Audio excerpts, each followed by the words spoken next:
Hello guys, welcome to my YouTube channel. So it's been 4 days hindi tayo nakapag-upload ng about kay Soto. At mamaya meron siyang laban sa B-League. At supportahan din natin yung Kai's journey, personal Facebook page ng Kai Soto family. Nandun yung tito niya, nandun yung trainer niya, nandun yung tatay niya, at mismo si Kai Soto. At kung napanood nyo yung premiere ng ating kababayan na si Kai Soto, anong ginagawa niya during free time? So siya ay nagbibilyar, siyempre normal na tao,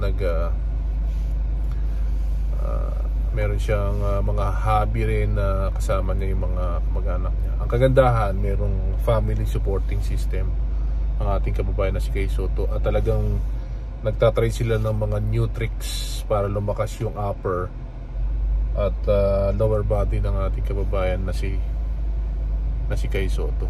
So yun yung mga kaganapan sa ating kababayan na si Kai Soto regarding dun sa update nung siya ay nasikmuraan sa may liver. He's doing fine. Talagang tingin ko nawalan siya ng hangin at sinabayan ng pagsalya nung tumalon siya. Kaya yun yung mga iniiwasan. Ang kagandahan, walang serious na injured, kundi pahinga lang ang kailangan ng ating kababayan na si Kai Soto. Ngayon, ano yung potential na pwede mangyari sa ating kababayan na si Kai Soto kung siya ay sasabak ulit sa NBA Summer League? Malaki. At lahat yan dinidil ng Wasserman kung ano yung pinaka the best option. So far, siya yung pinaka highest paid sa B-League. Every season kumikita siya ng $250,000. That's roughly what, 14 to 15 million na pesos. Enough para siyempre mag-sustain. At siyempre nakabakas din ng Wasserman dyan dahil sila ang agent ng ating kababayan na si Kai Soto. Kahit magtagal siya sa B-League, okay lang kasi maganda naman yung career niya sa B-League.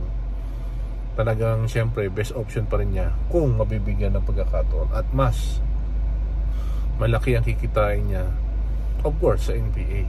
At siyempre kung maging mainstay siya at kasama siya sa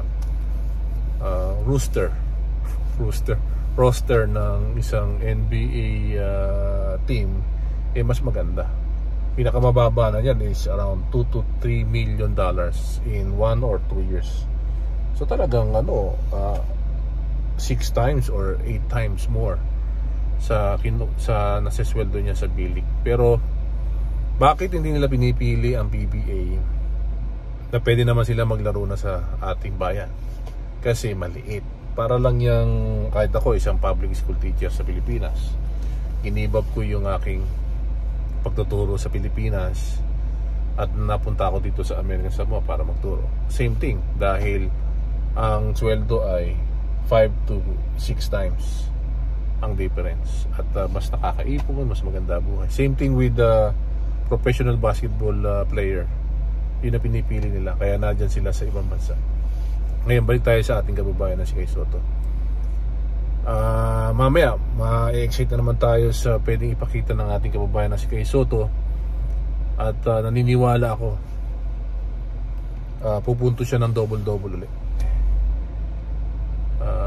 Kasi si Kai Soto team player. Tapos kung pinakamagandang fit na NBA, nawa mapunta sa Warriors.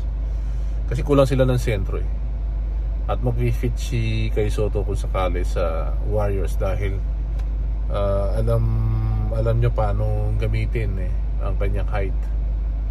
At malamang puro alley pong ibibigay ni Chris Paul doon o ni Stephen Curry sa kanya. So meron ba chance si Kai Soto ngayon taon? Meron.